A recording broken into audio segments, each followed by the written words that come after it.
I just finished Verses by Monique Medved, and we need to talk about this book. This, first of all, is a non-fiction book. I have read Before We Were by Monique Medved, absolutely loved it. But this was more like stream of consciousness, I want to say. Like, this book was very much, here's a word, and then make you think about that word. What does it actually mean? How can you apply that to your life? I really liked that this book talked about multiple examples of how you might relate to what's being spoken about. Like, I know that sounds really broad, but for example, there's a lot of talk about breakups, which I don't have a lot of experience with because I've been with my partner, my husband, now since I was 14. So I maybe didn't relate to that, but then I related to other parts, like the parts about grief. I've had a very interesting year with grief. I just found that there were so many quotes where I had to stop and really think about it because it felt like it hit me in the chest. It hit me where it hurt, and I just could apply it to things that I've been going through recently. I also just really liked that it kind of made me feel not so alone. Like, you read a lot of it and think, wow, I didn't realize anyone else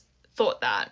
And also at the same time, you're thinking, wow, she worded that so well. I've been trying to put how I'm feeling into words for such a long time, and I've never found the right way to say it, but she's managed to do that. One of the things I love most is that each chapter, so basically she picks a word and then she like talks about what does that word actually mean? How does that apply to your life? How does that apply to what you're going through?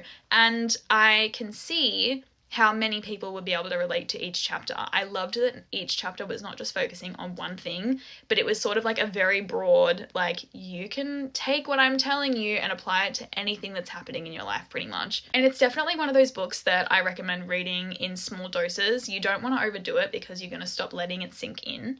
You need to do what I did and break it up. Like, every couple chapters, leave it, let it go. Find the right word. Find the word you're feeling that day. Find the word you're thinking about. Just go through and find a word that resonates with you. You don't need to read it in order. It's definitely one of those books that will find you when you need it. It'll be there when you need it. This book comes out in December and I'm pretty sure you can pre-order it now. So if you're interested, definitely do that.